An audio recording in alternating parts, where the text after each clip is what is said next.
आता याच्या आधी आपण 5 मिनिटासाठी एअर फ्रायर प्रीहीट केला आहे आणि आता या ट्रेमध्ये ह्याला प्लेस करून घेऊया. सगळ्या साईडने आपला हा पॉपकॉर्न कोट झालेला असेल.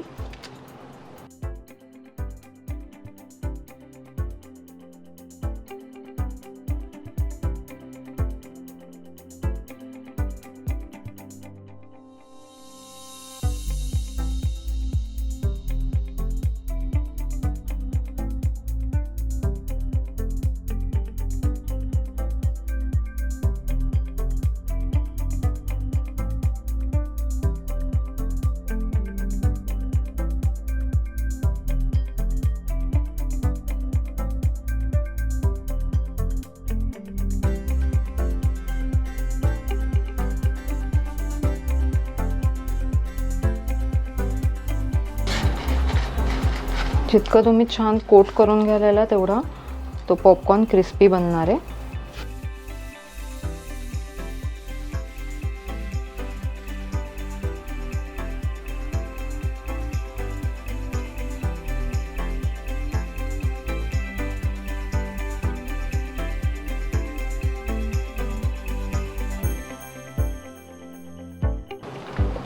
बघू शकता आपलं असं प्लेस करून झालेलं आहे.